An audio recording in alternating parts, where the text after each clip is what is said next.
वर्ग पहिला ई सन्माननीय व्यासपीठ आजच्या कार्यक्रमाचे अध्यक्ष वंदनीय गुरुजन वर्ग आणि माझे बाल मित्र मैत्रिणींनो, पुण्यश्लोक राजमाता अहिल्याबाई यांच्या विषयी मी तुम्हाला 2 शब्द सांगणार आहे, तरी तुम्ही ही शांतपणे ऐकावी ही विनंती. राण्या असंख्य झाल्या या जगात, राण्या असंख्य झाल्या या जगात, पण पुण्यश्लोक कोणीही नाही, पण पुण्यश्लोक कोणीही नाही.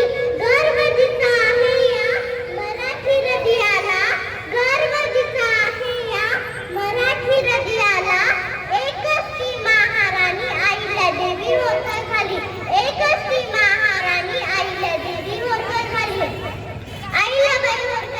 अहिल्याबाई होळकर यांचा जन्म 31 मे 1725 रोजी अहमदनगर जिल्ह्यातील सोंडी ह्या गावी झाला.